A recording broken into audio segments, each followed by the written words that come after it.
Let's start our Q&A.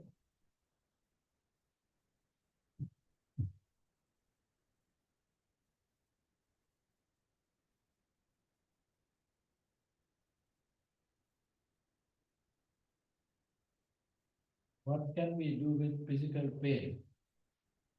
How can we make it less pain?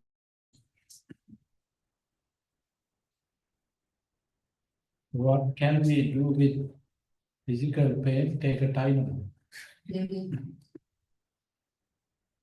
That is the way how we can reduce the pain. So, Vedana you might heard about that meditation, insight meditation technique, which we call Vedana.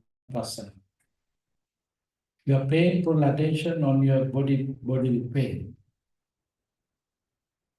And then, if there is any good concentration, so then you might be able to, even that pain is rising and falling. Now you have bodily pain, focusing on that pain, practicing Vedana, you can see that pain also rising and falling, rising and falling.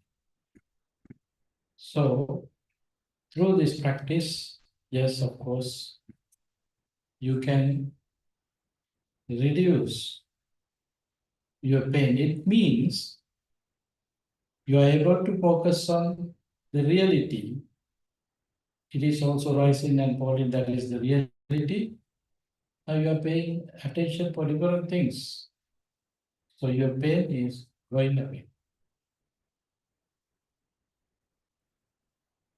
For example, just think about you have a headache. And also you have a visitor. That visitor wanted to go to a movie. He's inviting you. That movie is very interesting things for you. You like it. So you are, even though without thinking about that headache, you're ready to go with him to see the movie. While you are there, your interesting characters are appearing. The stories will attract you. You are very like. So then how would be the headache? Headache would be going away from you because you are focusing on something else. You're going into deeper level of that focusing. So then you're completely forgetting your pain. And same way, when you're able to see the rising and falling of your pain, you don't pay much attention on your pain. So now you don't feel that pain, bodily pain, physically. If there is any damage or any kind of pain is there in your body. So attention is the problem. Attention is the problem. When you are paying full attention on your pain, so then it's very painful. If you don't have time to pay attention on your pain, then you don't feel much. It is also completely depending on your mind, your concentration. You might heard some stories of people who had achieved their final goal with physical pains. As I remember 2-3 years ago, the 100 meters gold medal in Olympic is from US. He was suggested his trainer and physiotherapist not to participate that game, the final, because he had a muscle pain, cramp, and also some difficulties there. His trainer And the physiotherapist was suggesting to him to not to participate, but he was thinking himself, no, I want to. I want to do it. He did it. He won the gold medal there. Then, after his winning, the media person was questioning him.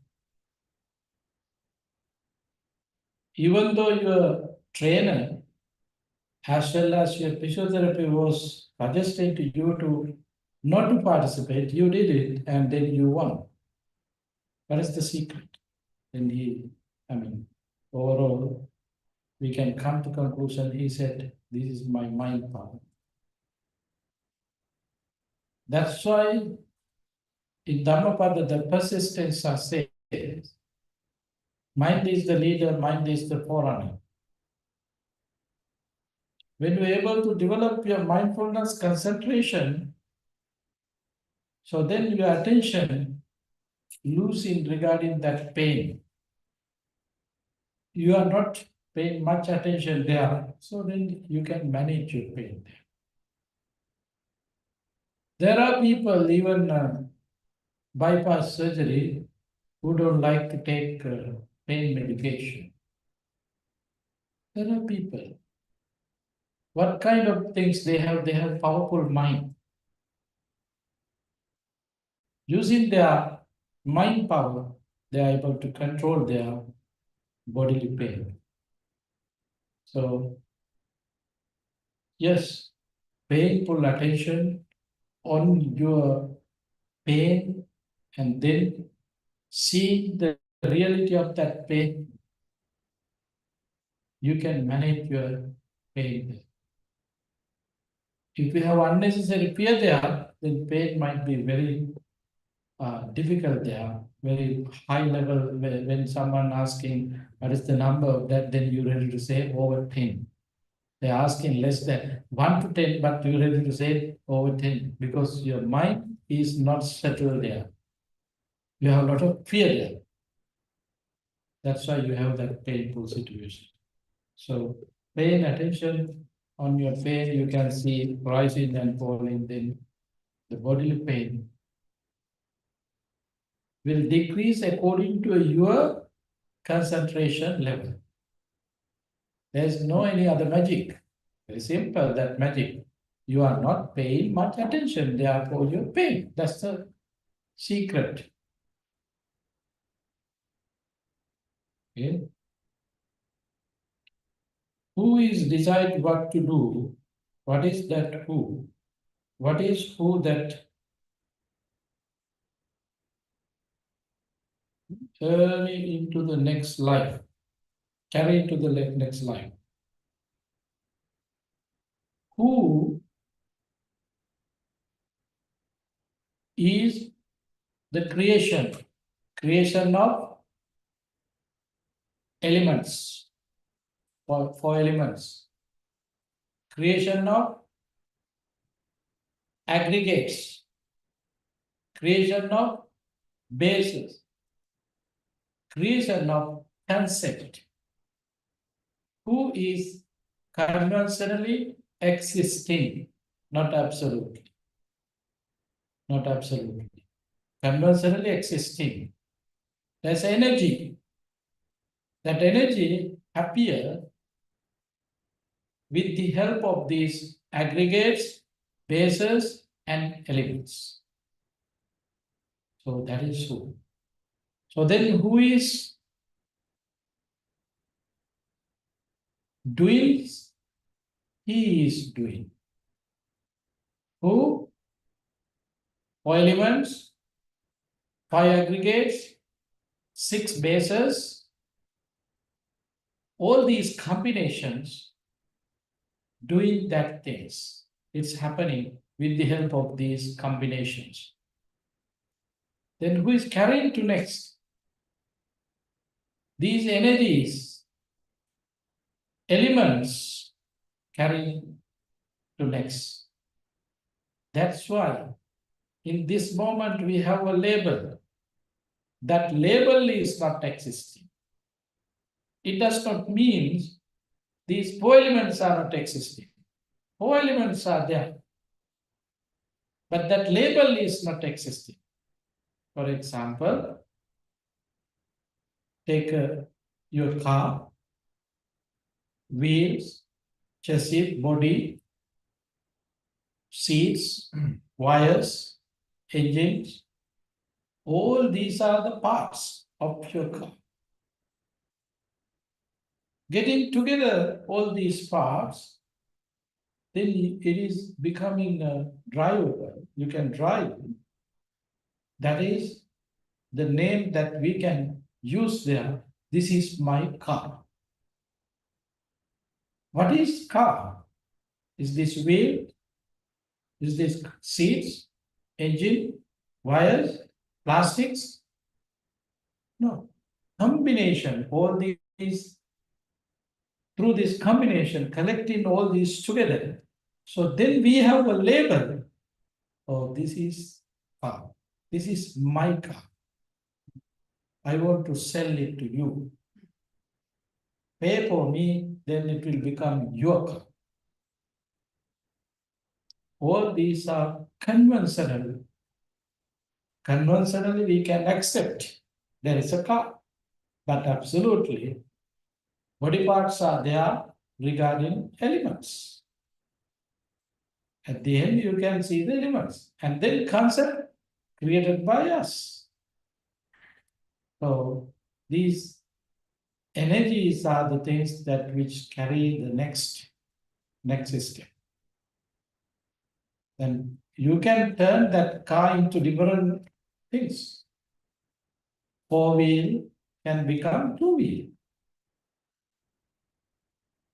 And sometimes it might be three-wheel. It's depending on the person who is going to use that parts. In the car, we have different categories. Mercedes, BMWs, Cadillac, Toyota, Nissan. And when we start to discuss about this, okay, Benz is the best, not Cadillac. Toyota, no, not good. All these are concept. What's the difference? All these concepts, and at the end we can see the car. That car has wheels. All wheels are movable. We can move. Seats made by cushions and metals. Similar. Body also made using plastics and metals. Similar. But conceptually, we have different feeling there. Toyota car, Honda car, we have different feelings. Nissan car, Ford car, we have different ideas, thoughts. So all these are ideas coming through our mind. Perceptions is there. Accumulations is there. Through these things, feelings, sensation, accumulations, and perceptions, then we create that car. The person also creating through these things. So elements are there. Through that elements, we can create these things and we can carry on to next. This is the way how we have this birth and death circle.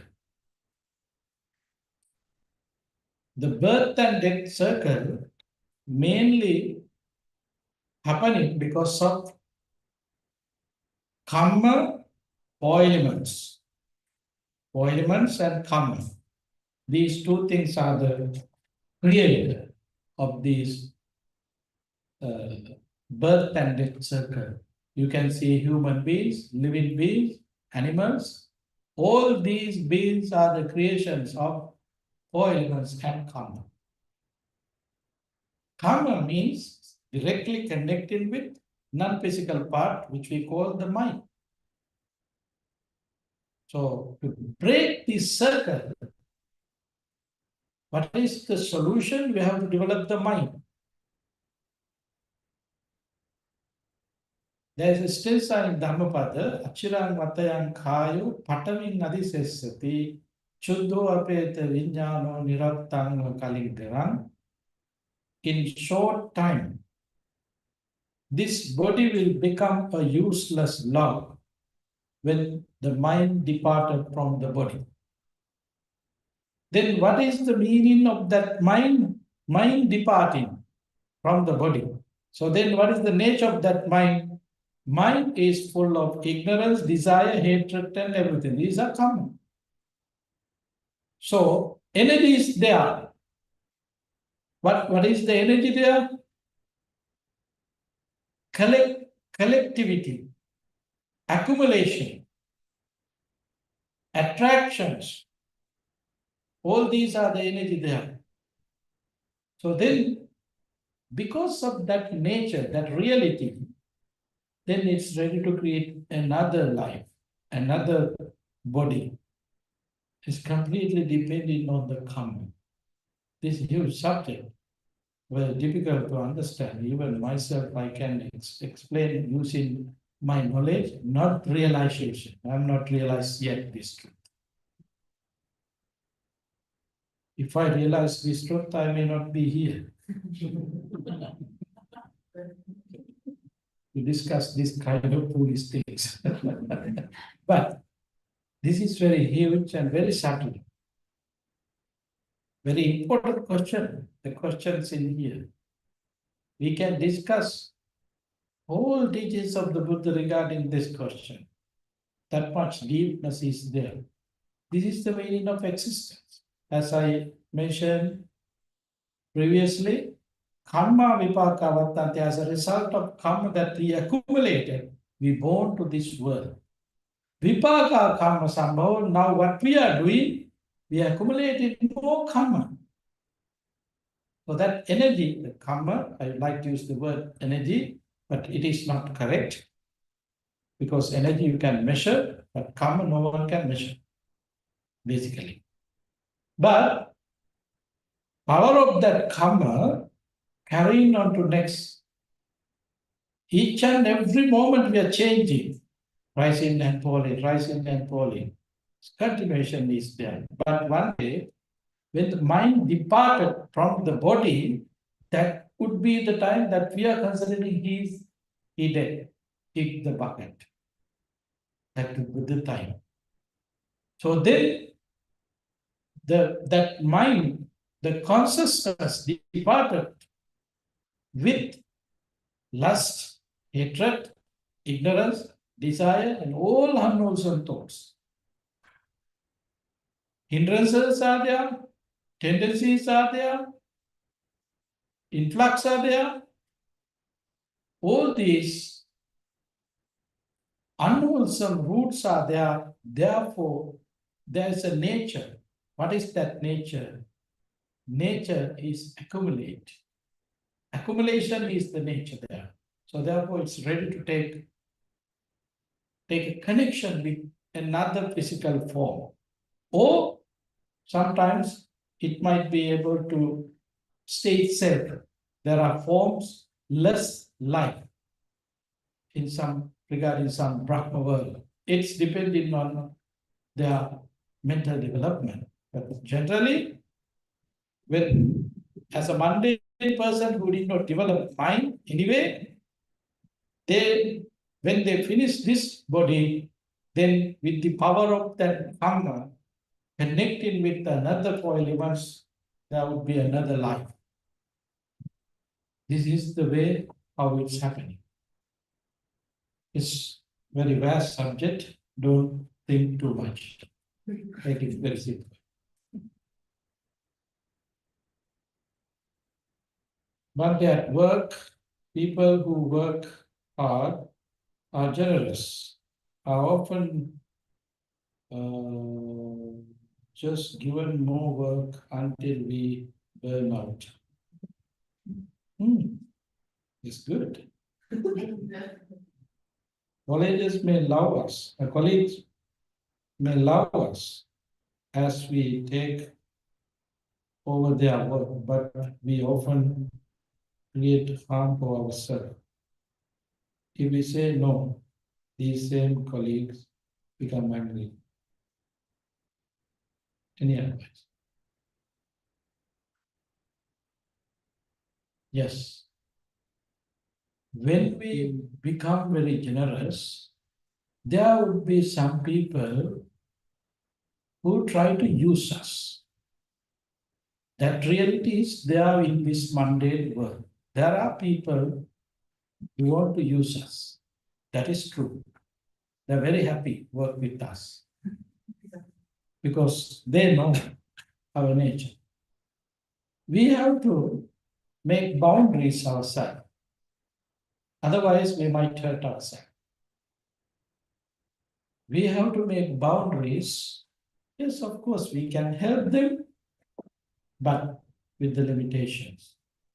As well as working background means you have to be very careful. You have to follow the guidance of your company where you're working. It's completely, you have to respect the law and order there. You are not able to show your generousness in that kind of particular place. It is impossible.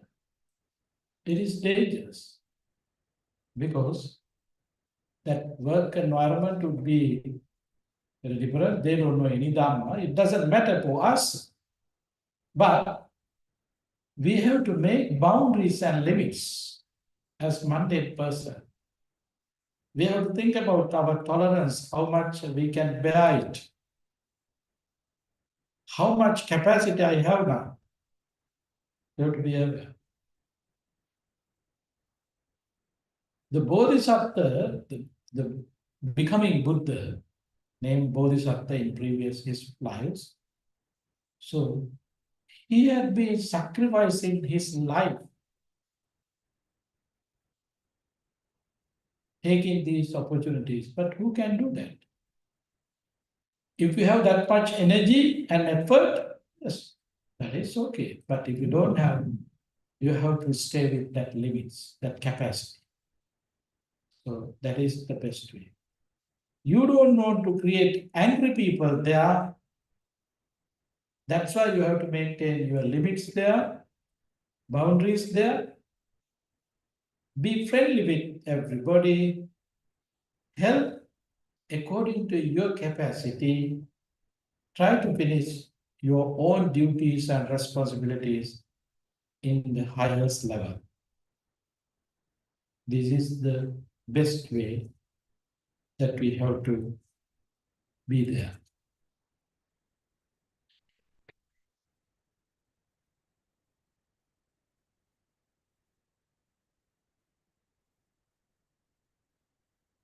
Is following the breath the concentration practice or is it vipassana?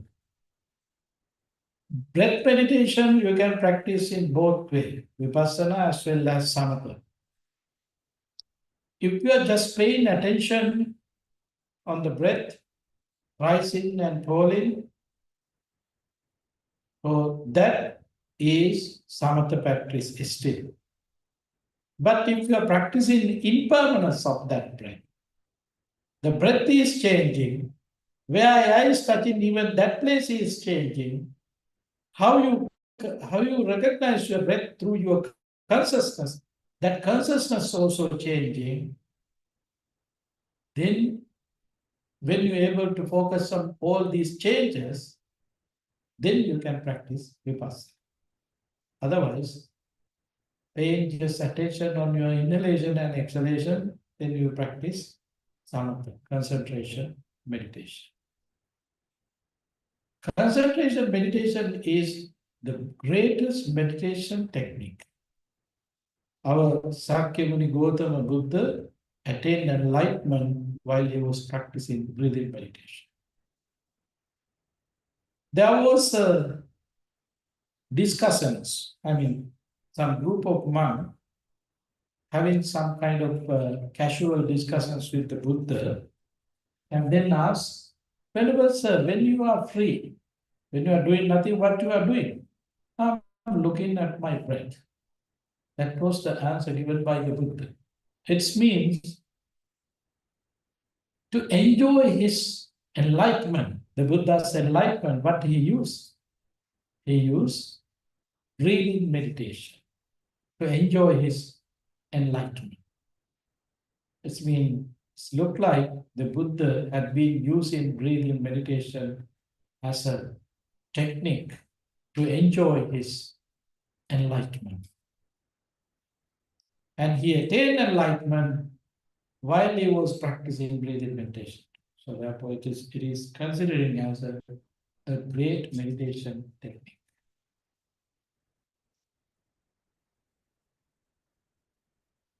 If the way to get past dukkha is to meditate and cultivate mindfulness, concentration, and wisdom, but if these things are not staying,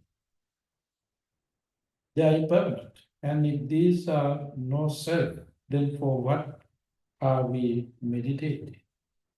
Yes, that's very good suggestion. Don't meditate.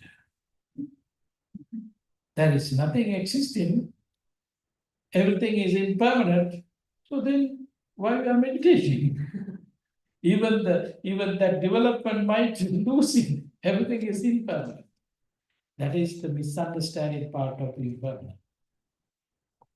Continuously, I'm using that word label. Label are impermanent. We have label me, myself. These are label. These are impermanent. Everything changing. Changing means, what does this mean? Our labels are changing. It's not regarding our karma. Karma, what we do, accumulating and accumulating. So, what we are doing now? We are taking opportunity to develop our mind. Developing mind is the most important thing, even though it might lose sometimes because of some degrees, just think about some kind of sicknesses, it might lose. But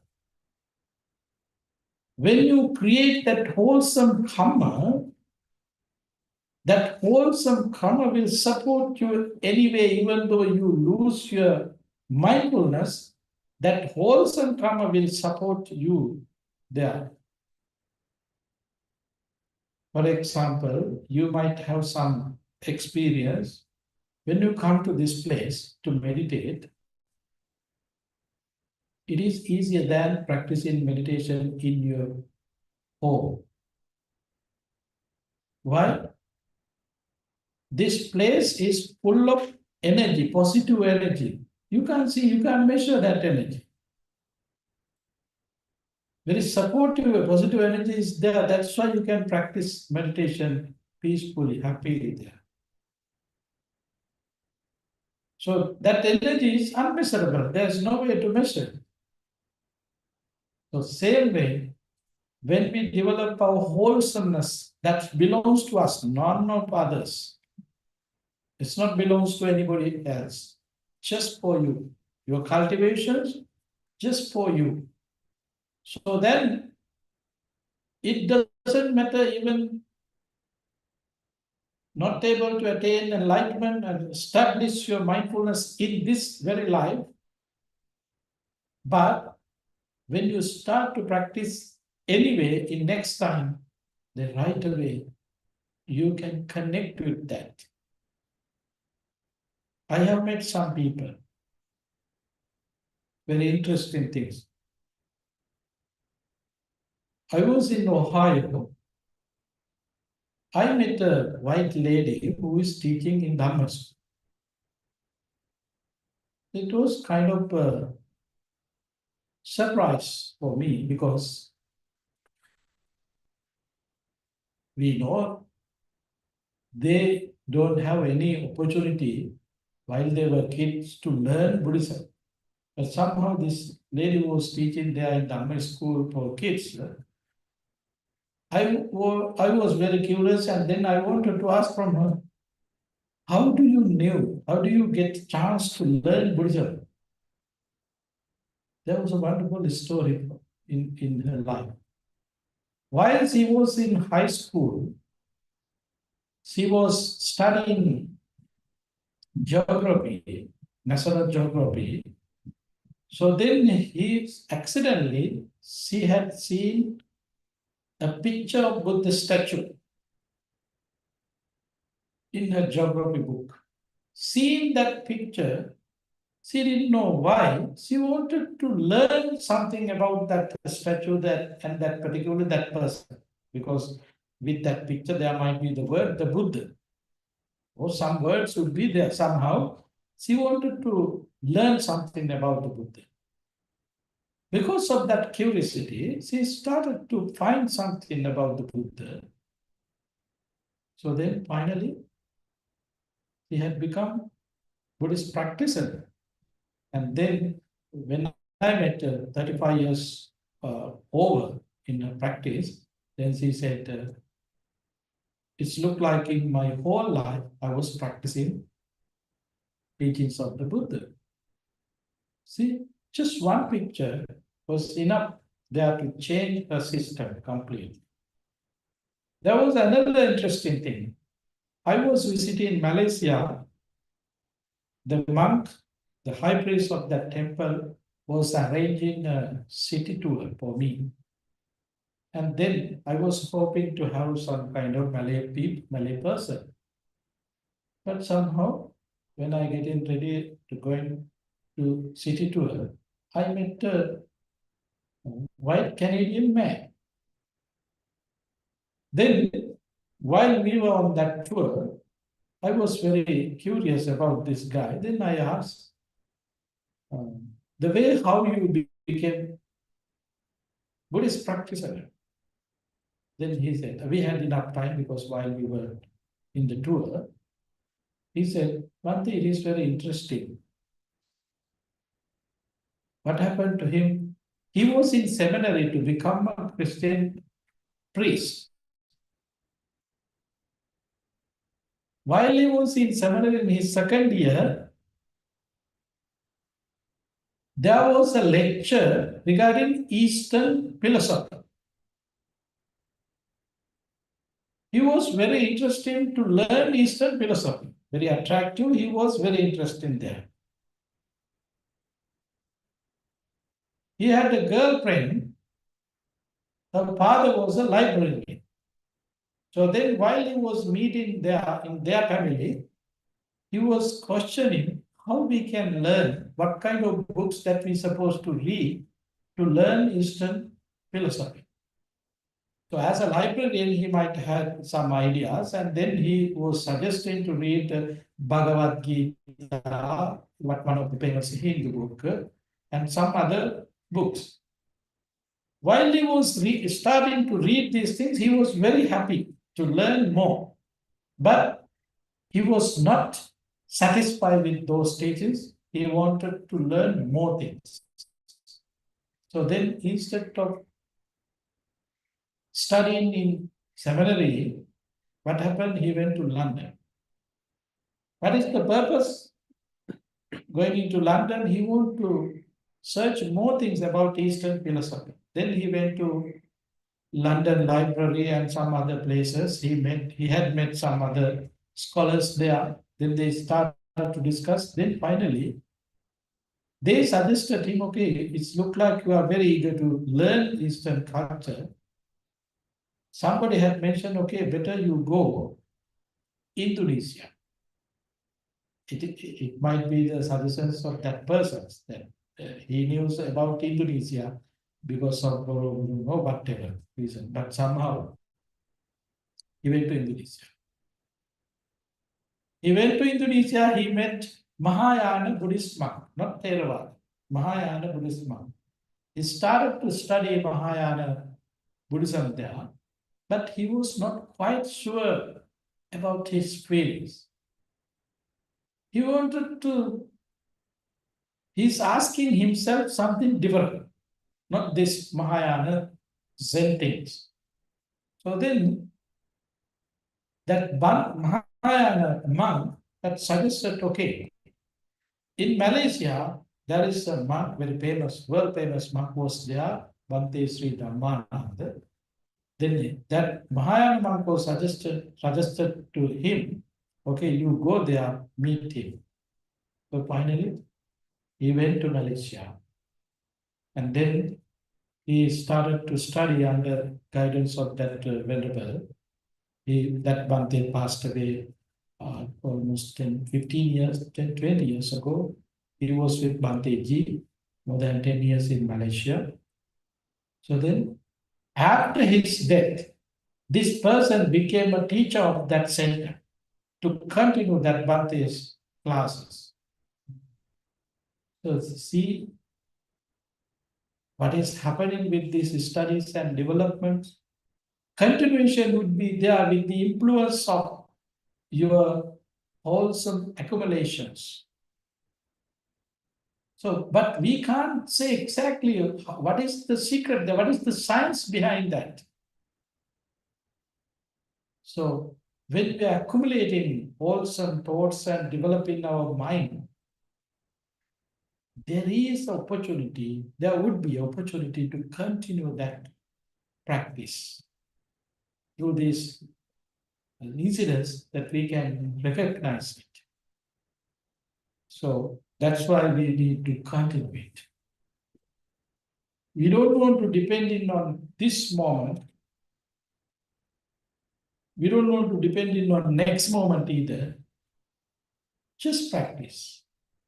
If it is wholesome, the results are wholesome, why we are not practicing? Seeing the results, seeing the happiness, let us practice. If we are not our own thoughts, perceptions, emotions, and most of all consciousness, then who and what are we? Is the main purpose of our lives is to attain liberation.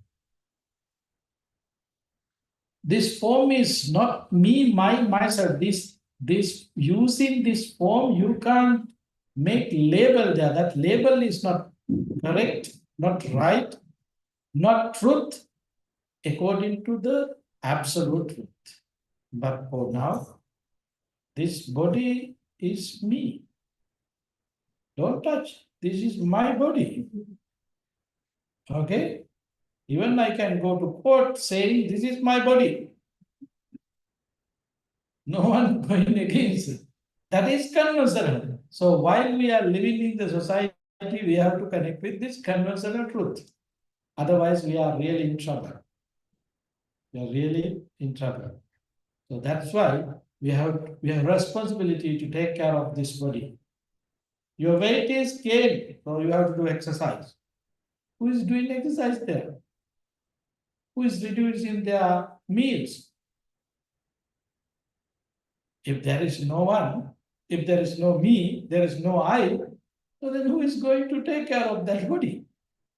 So no. Conventionally, yes, there is I, there is me, there is myself. We have to respect that conventional truth. Accepting that conventional truth, we are not supposed to develop our unwholesome thoughts because this is conventional truth, this is not absolute. So absolutely what we have here, elements, aggregates, and bases. That's it. So then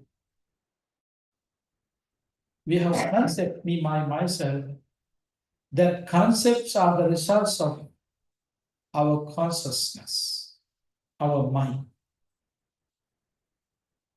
So therefore, we have to accept conventional truth as conventional truth, but we have to work on to understand the realized absolute truth. We are not there yet. Being in this circle, we have to accept all these concepts about me, myself, because we are in the circle yet. We are not yet We are not break yet the circle. So therefore, we have to collect tools and weapons that we need. What are the weapons that we need? Which tools is the most important to sharpen the mind? What is the weapon? The wisdom is the best weapon to destroy this ego. So we are working on that. That is the way how you can break this conventional truth. Then you can live according to the absolute truth.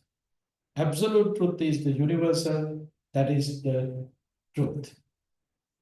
Conventional truth is not universal, it's depending on person to person, country to country, culture to culture. It's change, subject to change, and subject to decay, subject to disappear.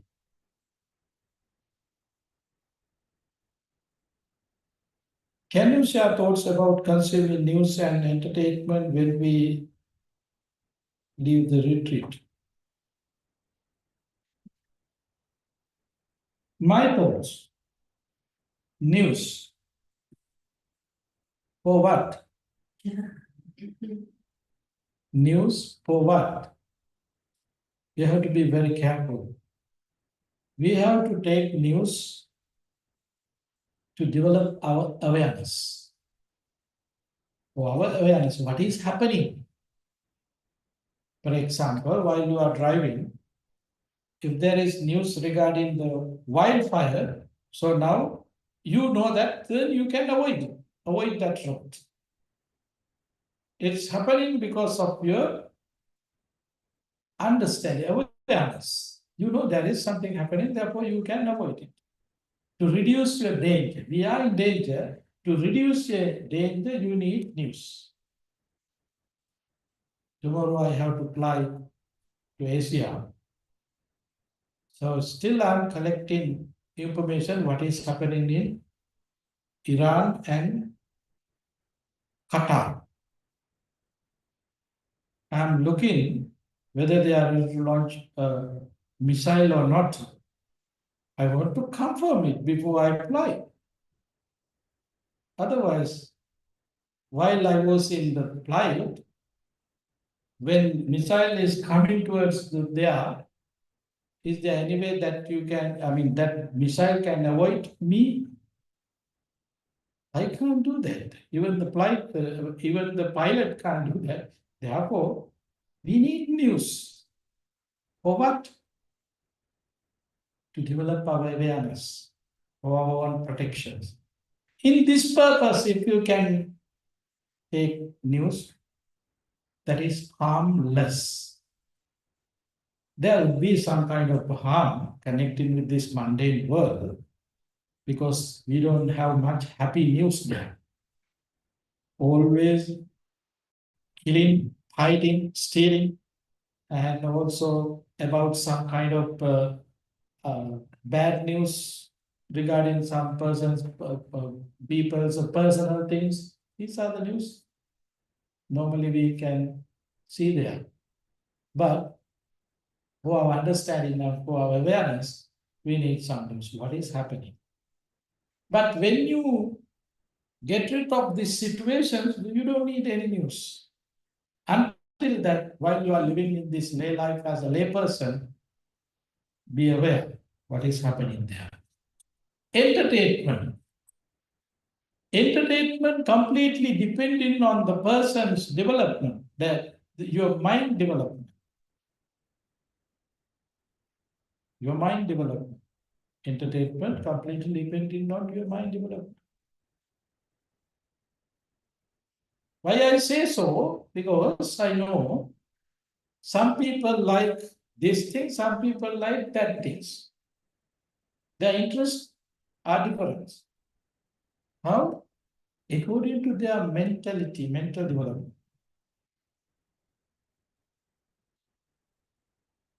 There was an incident while Buddha was alive, a musician one of the greatest musicians who was there, came to see the Buddha with a song about his girlfriend.